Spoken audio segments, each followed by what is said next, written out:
కొత్త ఇంటికి మారే ఒక్కరోజు ముందు ప్రమాదం, వర్షానికి మిద్దె కూలి దంపతులు దుర్మరణం. చాలా దురదృష్టం పాపం.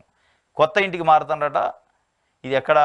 అనంతపురం జిల్లా విడపనకల్లు మండలంలోని హవల్గి గ్రామంలో మట్టి మిద్దె కూలిపోవడంతో అందులో నివసిస్తున్న మారెన్న లక్ష్మి దంపతులు దుర్మరణం చెందగా మరో ఇద్దరు గాయపడ్డారు. దంపతులు కూలి పనులు చేస్తూ కుటుంబాన్ని పోషించారు. ఆమెకి దివ్యాంగురాలైన కుమార్తె మానస, కుమారులు అంజీ, హేమంత్ ఉన్నారు. వీరు నివాసం ఉంటున్న మట్టి మిద్దె శిథిలావస్థగా చేరింది. మట్టి మిద్దెలో ఉంటున్నారట పాపం. అది దాదాపు శిథిలావస్థగా చేరింది, ఖరాబ్ అయిందని చెప్పి కొత్తది ఏదో చిన్నది కట్టుకుంటున్నారని. అది కంప్లీట్ అయ్యి ఆదివారం వెళ్ళాల్సి ఉండే. నిన్న ఆ ఇంట్లోకి వెళ్ళే ముందు రోజు నైట్ నిద్రిస్తుంటే పెద్ద వర్షం వచ్చింది, మట్టి మీద కూలిపోయింది. కూలిపోయి పాపం మొత్తం ఇద్దరు చనిపోయారు అక్కడక్కడగా. ఇంకొక ఇద్దరు ముగ్గురు గాయాలతో ఉన్నారట. చాలా దురదృష్టకరం. ఒక్క రోజు తెల్లారితే వెళ్ళిపోయేటోళ్ళు వాళ్ళు.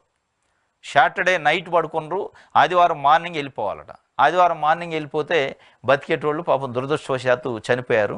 వాళ్ళకు సంబంధించిన ఒక వార్తని కూడా ఇచ్చిండు ఈనాడు పేపర్లో.